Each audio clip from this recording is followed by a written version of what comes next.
Hello student, चलिए आज के वीडियो क्लास को हम स्टार्ट करते हैं।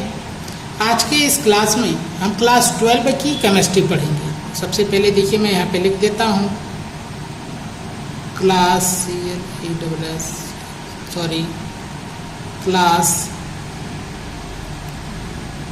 12 केमिस्ट्री। तो क्लास 12 की केमिस्ट्री की हम लोग बात करेंगे। आपको पता है क्लास 12 केमिस्ट्री में इस समय हम लोग जो चैप्टर पढ़ रहे हैं वो है हमारे बुक से लेसन 1, जिसका नाम है सॉलिड स्टेट।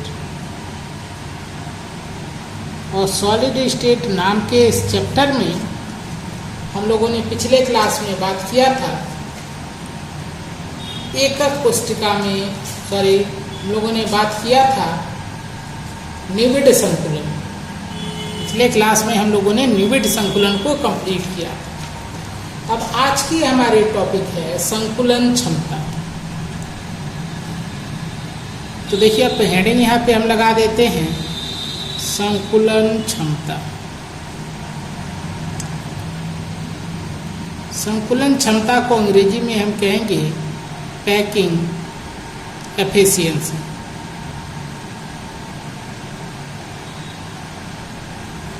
जब आपको निविड संकुलन पढ़ाया गया था तो मैंने आपको वहाँ पे ये बताया था कि किसी ठोस में जो अवयवी कण होते हैं वो बहुत पास होते हैं, एक दूसरे से सटे हुए होते हैं। जैसे यदि अवयवी कणों को हम ठोस गोला मान लें तो देखिए अवयवी कण ऐसे सटे हुए रहेंगे। तो किसी क्रिस्टल में जो अवयवी कण हैं वो बहुत ही सटे हुए रहते हैं एक दूसरे से, है ना, जिसको हम कहते हैं कि ये बहुत ही क्लोजली पैक्ड होते हैं। लेकिन फिर भी कितने भी ये करीब हैं, आप देखिए यहाँ पे कुछ न कुछ खाली स्थान यहाँ पे बच जा रहा है। ठीक है, तो ये तो स्थान भरा हुआ है देखिए अवयवी कण द्वारा, लेकिन यहाँ पे खाली स्थान बच रहा है। तो संकुलन क्षमता को हम कैसे परिभाषित करेंगे? संकुलन क्षमता की परिभाषा होती है किसी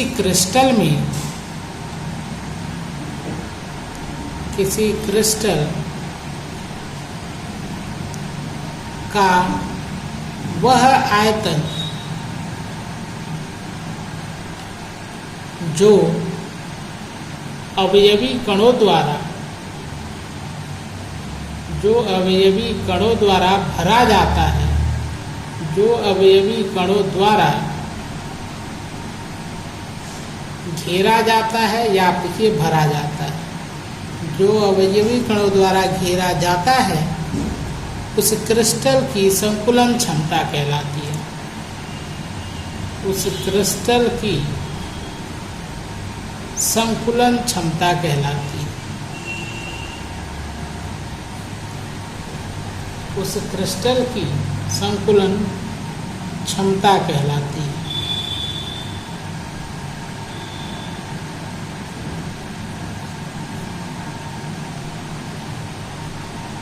तो देखिए परिभाषा एक बार और देखिए, मैंने अभी बताया कि आपको किसी भी क्रिस्टल में आप देखेंगे तो ये तो सही बात है कि अवयवी कण बहुत ही पास रहेंगे और वो ज़्यादा से ज़्यादा स्थान को भरे हुए रहेंगे। यानी कि हम यदि बात करें क्रिस्टल की तो क्रिस्टल में खाली स्थान बहुत ही कम बचता है, लेकिन फिर भी कुछ खाली स्थान बच जाता है।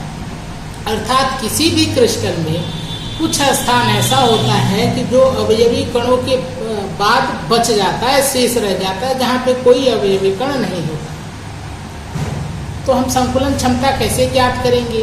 तो जितना स्थान भर गया है उसको हम कहेंगे संकुलन क्षमता, जो खाली बच गया है वो उसकी कमी है। जैसे मान लीजिए कि मैंने कहा कि इस क्रिस्टल की संकुलन क्षमता है 97%, तो इसका अर्थ क्या है?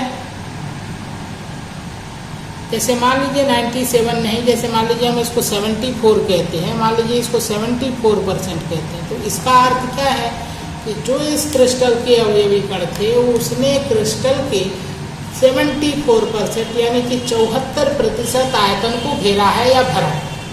और बाकी जब 100 में से आप इस 74 को माइनस करेंगे तो जितना आयतन बच जाएगा, जैसे आप माइनस कर सकते हैं, तो जितना आयतन बचेगा उतना आयतन उसका रिक्त स्थान। उसमें रिक्त स्थान है जहाँ पे अवयवी कण नहीं पहुँच पाए। तो किसी क्रिस्टल की का वह आयतन जो अवयवी कणों द्वारा घेरा जाता है या फिर भरा जाता है, उस क्रिस्टल का संकुलन क्षमता कहलाता है। अब किसी क्रिस्टल की संकुलन क्षमता हम ज्ञात करना चाहें तो वास्तव में हम ज्ञात कैसे करेंगे? एकक कोष्ठिका के माध्यम से। तो संकुलन क्षमता हम ज्ञात करते हैं एकक कोष्ठिका के माध्यम से, क्योंकि आप जानते हैं एकक कोष्ठिका क्रिस्टल के सभी गुणों को प्रदर्शित करती है। तो यदि हम एकक कोष्ठिका की संकुलन क्षमता ज्ञात कर लेंगे तो उस क्रिस्टल की संकुलन क्षमता भी ज्ञात हो जाएगी। तो आज की इस वीडियो में हम समझेंगे कि एकक कोष्ठिका की संकुलन क्षमता को ज्ञात कैसे करते हैं। तो एक बार देखिए, मैंने बताया कि किसी क्रिस्टल का कुछ ऐसा आयतन होगा कि जो ठोस गोले द्वारा यानी कि अवयवी कण द्वारा भरा जाएगा, और जितना हिस्सा भर दिया जाएगा उसको हम कहेंगे संकुलन क्षमता। और संकुलन क्षमता की गणना करने के लिए हम एकक कोष्ठिका की संकुलन क्षमता ज्ञात करेंगे, जिससे हम क्रिस्टल की संकुलन क्षमता निकाल पाएंगे, क्योंकि एकक कोष्ठिका क्रिस्टल के सभी गुणों को प्रदर्शित करती है। यहाँ पे जो संकुलन क्षमता हम लोग निकालेंगे वो घनी एकक कोष्ठिका के लिए निकालेंगे। और मैंने आपको समझाया है कि घनी एकक कोष्ठिका बस 3 प्रकार की होती है। एक होती है आद्य घनी एकक कोष्ठिका, ठीक है, फिर होती है अंतः केंद्रित घनी एकक कोष्ठिका। जब मैंने आपको क्रिस्टल तंत्र पढ़ाया था तो मैंने आपको बताया था कि एकक कोष्ठिका यदि घनी है तो 3 अवस्थाएं होंगी, आद्य, अंतः केंद्रित और फलक केंद्रित। तो ये 3 प्रकार की एकक कोष्ठिकाएं हमको मिलेंगी जिनकी संकुलन क्षमता हमको ज्ञात करनी है। तो ज्ञात करने के लिए हमको सूत्र की जरूरत होगी। तो पहले हम समझेंगे संकुलन क्षमता का सूत्र।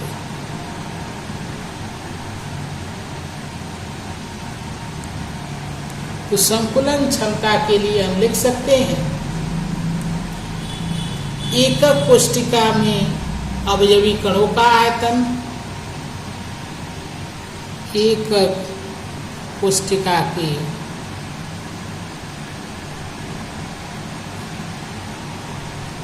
अवयवी कणों का आयतन,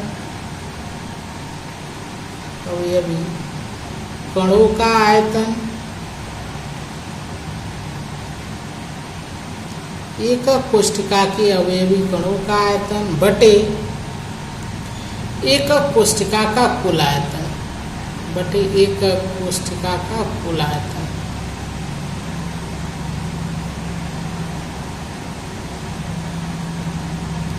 ये फार्मूला आपको याद रखना है, और याद करने के लिए इसको आप समझ लीजिए इंटू 100। ये है संकुलन क्षमता का सूत्र।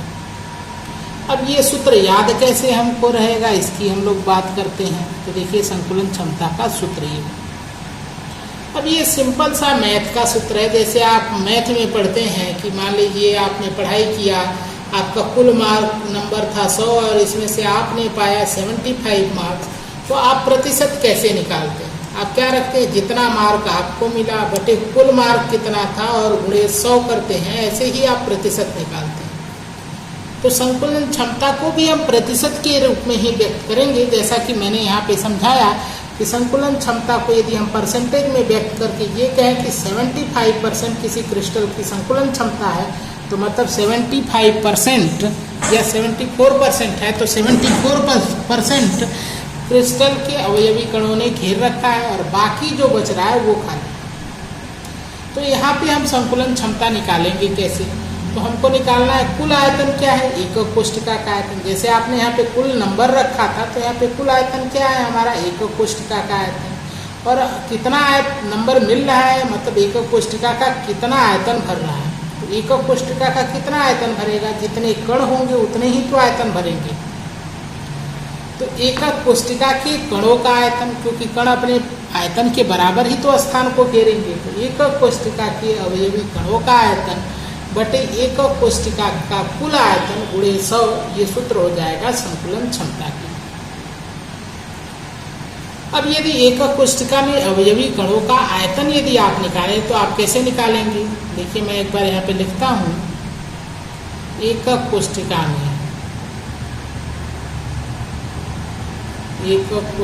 में अवयवी कणों का आयतन, या आपके एकक कोष्ठिका के अवयवी कणों का आयतन, एकक कोष्ठिका के अवयवी कणों का आयतन बराबर क्या हो जाएगा? एक कण का आयतन और गुणे कणों की संख्या। एक कण का आयतन, जैसे आप मान लो आप कहें कि अवयवी कणों का आयतन कितना है, तो अवयवी कण तो समान ही होंगे। तो यदि एक कण का आयतन पता हो और उसमें हम कणों की संख्या से गुणा कर दे तो हमको मिल जाएगा अवयवी कणों का आयतन। तो नीचे लिख देंगे कणों की संख्या। तो एकक कोष्ठिका में अवयवी कणों के आयतन को हम लिखेंगे एक कण का आयतन गुणे एकक कोष्ठिका में अवयवी कणों की संख्या। उम्मीद है कि ये दोनों सूत्र आपको याद हो रहे होंगे, आपको समझ में आ रहे हैं। अब देखिए इसको हम यहाँ पर रखते हैं, लेकिन उसके पहले यहाँ पे थोड़ा सा चेंज कर देते हैं। यदि एक कण के आयतन को, या फिर मान लीजिए इस कणों की संख्या को हम z रख देते हैं, तो कणों की संख्या को हम z रख देते हैं। तो देखिए एक कण के आयतन की पहले बात करते हैं। एक कण के आयतन को हम रख सकते हैं 4/3 पाई r क्यूब। क्यों? क्योंकि अवयवी कण को सामान्यतः हम ऐसे ठोस गोले मानते हैं, और गोले की यदि त्रिज्या है r तो इसका आयतन हो जाएगा 4/3 पाई r क्यूब। तो एकक कोष्ठिका में अवयवी कणों के आयतन को हम लिख सकते हैं कि एकक कोष्ठिका में अवयवी कणों का आयतन बराबर एक कण का आयतन, तो एक कण का आयतन हो जाएगा 4/3 पाई r क्यूब, और गुणे कणों की संख्या को हम रख देते हैं z। अब ये जो मान है इसको हम यहाँ पर रख देते हैं। तो देखिए अभी हमने संकुलन क्षमता का जो सूत्र लिखा था, तो इस बार हम इसको PE लिख देते हैं। PE मीन्स पैकिंग एफिशिएंसी, बराबर मैंने लिखा था एकक कोष्ठिका में कणों का आयतन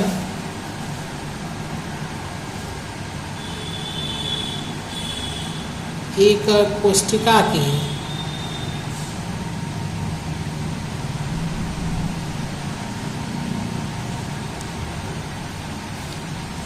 एकक कोष्ठिका के कणों का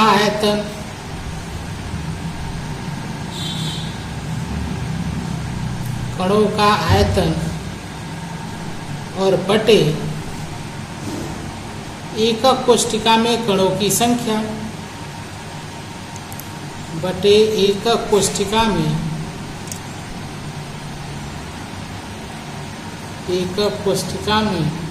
कणों की संख्या।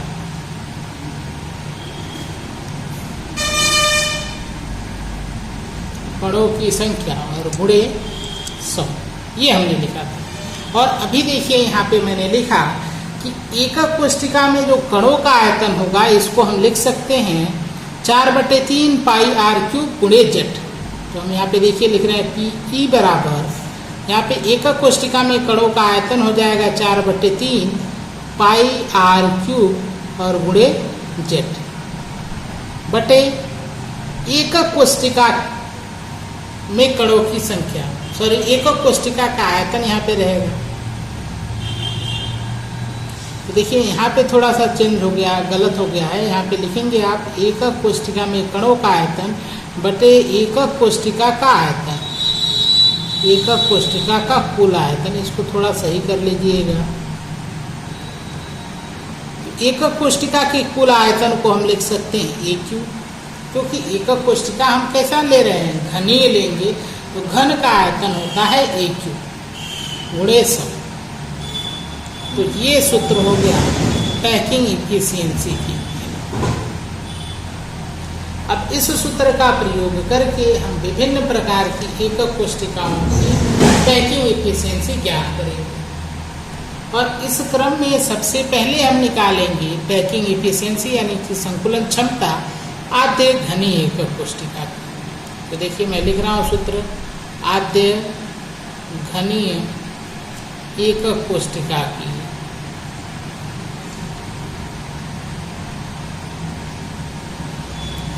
आद्य घनी एकक कोष्ठिका की संकुलन क्षमता।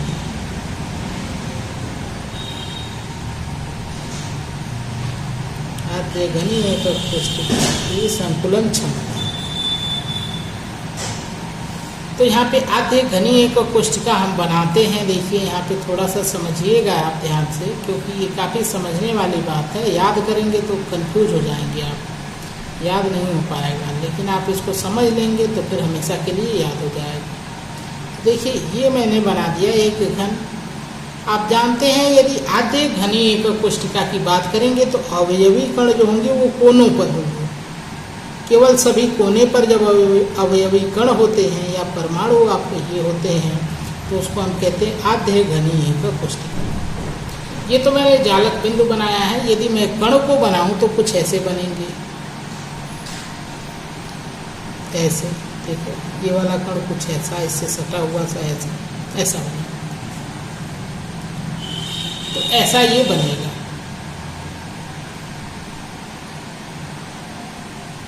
अब यहाँ पर देखिए, यदि मैं चाहूँ तो इस भुजा को ए मानता हूँ, मैं मान लीजिए इस भुजा को ए मान रहा हूँ, तो यहाँ देखिए ये भुजा जो है इन दोनों की त्रिज्या के बराबर है।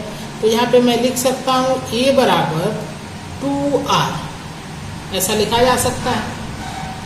मतलब कि आद्य घनी एकक कोष्ठिका में जो भुजा होती है वो दो गोलों की त्रिज्या के बराबर होती है, यानी कि ए जो होगा वो 2r के बराबर होगा। नीचे वाला में भी आप देखेंगे जो नीचे वाला गोला बनेगा वो कुछ ऐसे होगा, जो सही से नहीं बना है। आप अपनी किताब में फिगर देख सकते हैं, यहाँ पे मैं बुक रखा हूँ, तो आप अपनी किताब में चित्र देख सकते हैं। देखिए जो ये भुजा है आपके घन की वो क्या है, इन दोनों गोलों की त्रिज्या के बराबर है। तो यहाँ से यहाँ तक हो गया r और यहाँ से यहाँ तक का r, यानी कि हो गया 2r। तो ए बराबर हम लिख सकते हैं 2r। यहाँ तक सबको क्लियर हो गया होगा। अब देखिए इसको हम समीकरण 1 मान लेते हैं। अभी हमने पैकिंग इफिशिएंसी का सूत्र पढ़ा कि पी बराबर 4/3 पाई आर क्यूब गुणे जेड बटे ए क्यूब। ये है पैकिंग इफिशिएंसी का सूत्र। देखिए जेड क्या है, तो जेड है अवयवी कणों की संख्या, या आपके ये एकक कोष्ठिका में अवयवी कणों की संख्या। आपको मैंने पिछली एक वीडियो में बताया था कि जो ये कोने वाले परमाणु होते हैं इनका 1/8 हिस्सा है। जैसे देखिए ये एक कण है या परमाणु है, देखिए इसका कुछ हिस्सा तो इस घन के अंदर है, बाकी ये बड़ा सा हिस्सा इसका बाहर है। यदि अंदर वाले हिस्से को हम देखें तो वो होता है 1/8। तो घनी एकक कोष्ठिका में मैंने आपको ऐसे बताया था कि एकक कोष्ठिका की यदि ज्यामिति घनी हो तो घनी एकक कोष्ठिका की यदि हम बात करते हैं तो घनी एकक कोष्ठिका में कोने का परमाणु एकक कोष्ठिका में 1/8 हिस्से का योगदान करता है। और देखिए यहाँ पे कोने कितने, 1 2 3 4 5 6 7 8। तो 1/8 गुणे 8 बराबर हो जाएगा 1। यानी कि जो आद्य घनी एकक कोष्ठिका होती है उसमें कणों की संख्या होती है 1। यानी कि देखिए यहाँ पे मैंने आपको ये सब पहले ही निकाल के बताया था। तो आद्य घनी एकक कोष्ठिका की यदि हम बात करेंगे, यदि आद्य घनी एकक कोष्ठिका की बात करें, आद्य घनी एकक कोष्ठिका की यदि हम बात करें तो कणों की संख्या होगी, इसमें कणों की संख्या या कई अवयवी कणों की संख्या बराबर होती है 1। यानी कि z बराबर होगा 1, क्योंकि यहाँ पर z अवयवी कणों की संख्या है। तो हम लिख सकते हैं यहाँ पर पी बराबर 4/3 पाई आर क्यूब गुणे 1 और बटे ए क्यूब। यहाँ तक सबको क्लियर हो गया होगा। अब देखिए समीकरण 1 में देखिए ए बराबर 2r है, तो हम क्या करेंगे, समीकरण 1 से ए का मान यहाँ पर रखेंगे। तो यहाँ पे लिख देते हैं समीकरण 1 से ए का मान रखने पर, ए का मान रखने पर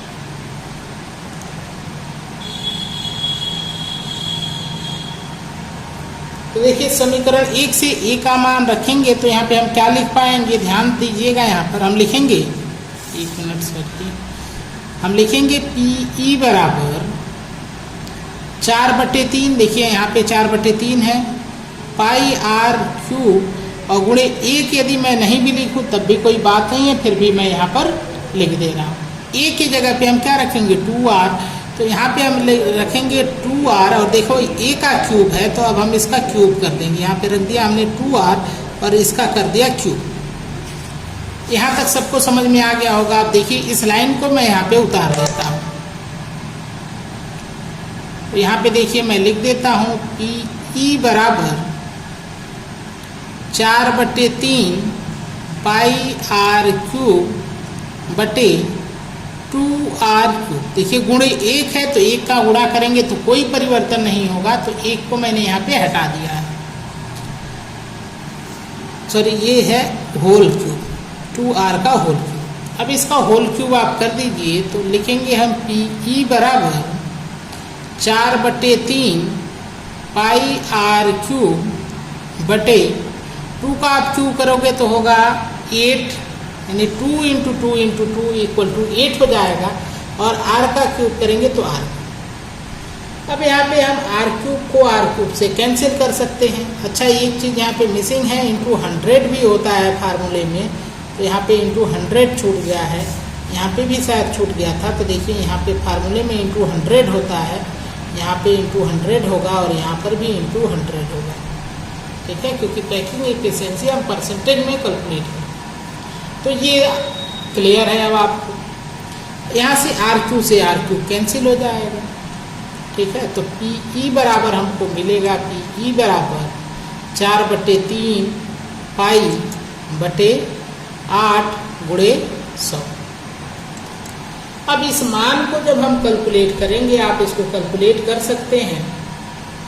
इसको जब आप कैलकुलेट करेंगे तो यहाँ पे मिलेगा पी ई बराबर आपको मिलेगा 52.36% मिलेगा आपको, 52.36%, जिसको आप लगभग में लिख सकते हैं 52.4%, 52.4%।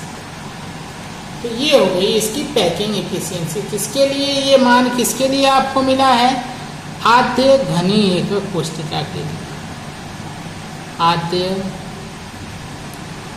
घनी एकक कोष्ठिका के लिए। अब मुझे लगता है कि आपको अच्छे से क्लियर नहीं हो पाया होगा, थोड़ा कन्फ्यूजन हो गया होगा, तो इसको मैं एक बार रिवाइज करता हूँ, क्योंकि मैंने बहुत जल्दी निकाल दिया है, तो इसलिए इसको मैं 2 मिनट में आपको रिवाइज करा देता हूँ। तो देखिए सबसे पहली बात यहाँ पे मैंने आपको बताई कि संकुलन क्षमता क्या होता है। देखिए अब आपका रिवीजन कराता हूँ, जो कुछ भी पढ़ा है 5 मिनट में आपको पूरा अच्छे से समझा दूंगा। देखिए सबसे पहली बात मैंने आपको बताई कि संकुलन क्षमता की परिभाषा क्या होगी। संकुलन क्षमता को अंग्रेजी में आप कहते हैं पैकिंग एफिशिएंसी। देखिए अंग्रेजी लिख देते हैं पैकिंग एफिशिएंसी।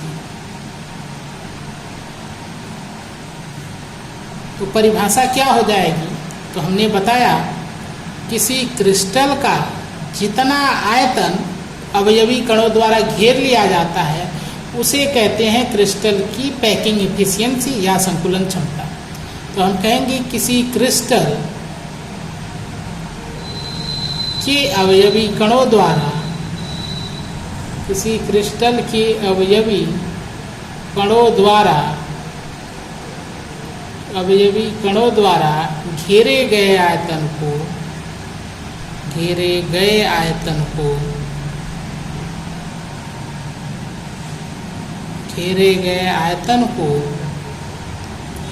उस क्रिस्टल की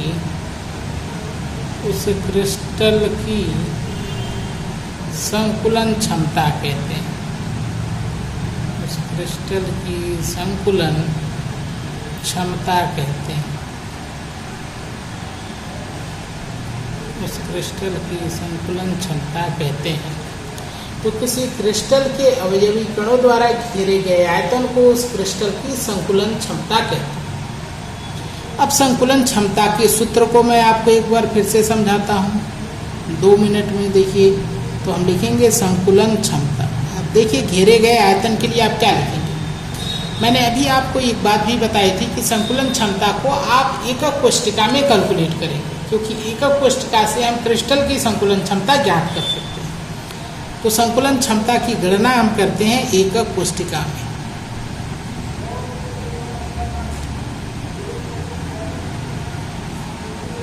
एकक कोष्ठिका में गणना करते हैं। संकुलन क्षमता की गणना हम कहाँ करते हैं, एकक कोष्ठिका के अनुसार। तो संकुलन क्षमता जब हम एकक कोष्ठिका के लिए लिखेंगे तो हम लिखेंगे संकुलन क्षमता बराबर एकक कोष्ठिका में अवयवी कणों का आयतन, एकक कोष्ठिका के अवयवी कणों का आयतन, क्योंकि अवयवी कण कितना आयतन घेरेंगे जितना उनका आयतन होगा। तो एकक कोष्ठिका की अवयवी कणों का आयतन और बटे पूरी एकक कोष्ठिका का आयतन, बटे में हम लिखेंगे एकक कोष्ठिका का कुल आयतन, बटे एकक कोष्ठिका का आयतन। तो अवयवी कणों का आयतन बटे एकक कोष्ठिका का आयतन और गुणे 100, क्योंकि संकुलन क्षमता को हम प्रतिशत में व्यक्त करेंगे कि कितना प्रतिशत स्थान अवयवी कणों द्वारा घेरा गया। तो ये सूत्र हो जाएगा। ये सिंपल सा प्रतिशत का सूत्र है। जैसे मान लो कि आप किसी बॉक्स में बहुत सारे गोले रखे हैं, बहुत सारे गेंद रखा है आपने, आप देखेंगे कि गेंद ने कितना बॉक्स में कितना जगह घेरा है। तो आप क्या करेंगे, देखेंगे बॉक्स में कितने गोलों का आयतन यानी गेंदों का आयतन क्या है और बटे पूरे बॉक्स का आयतन क्या है और गुणे 100। तो आप बता पाएंगे कि 10%, 20% या 100%, 50% जो भी है, 50% आयतन गेंद ने घेर रखा है, बाकी 50% खाली। तो संकुलन क्षमता को हम प्रतिशत में व्यक्त करेंगे। अब देखिए एकक कोष्ठिका में अवयवी कणों का आयतन कैसे ज्ञात करेंगे। तो इसके लिए भी हम फार्मूला लिख सकते हैं। हम लिखेंगे एकक कोष्ठिका, इसको आप लिखेंगे एकक कोष्ठिका में, आप ऐसे लिखिए एकक कोष्ठिका के अवयवी कणों का आयतन, अवयवी कणों का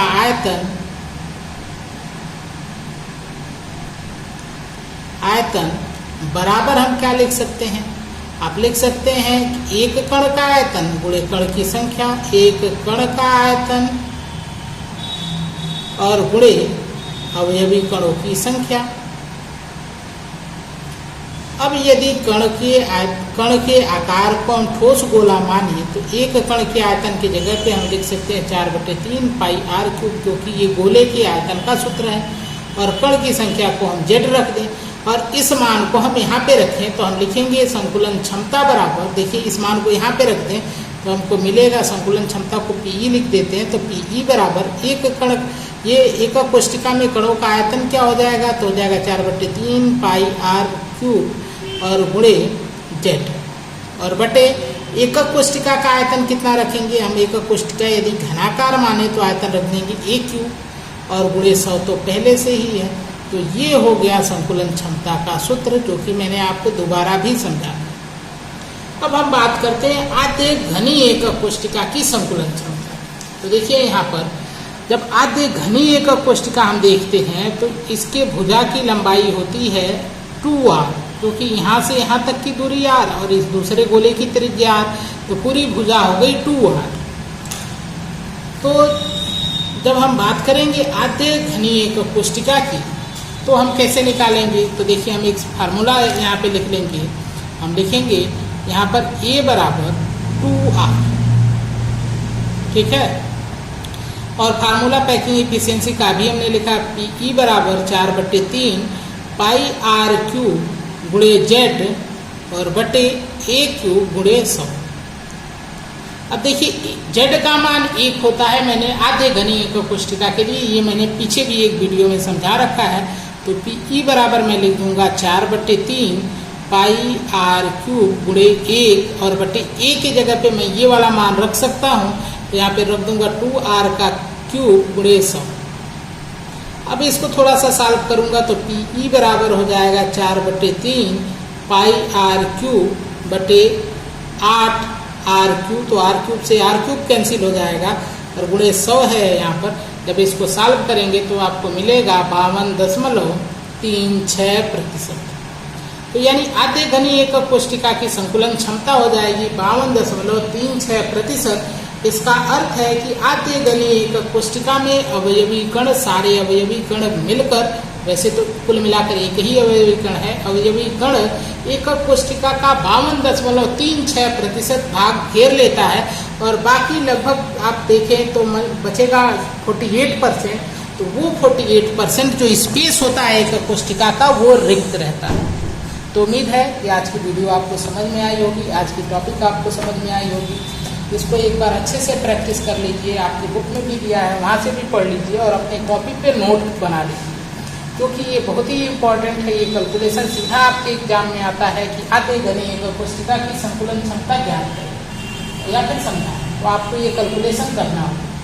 आज की क्लास में बस इतना ही। थैंक यू, धन्यवाद। अब बात करते हैं हम आपसे कल आपकी अगली क्लास में।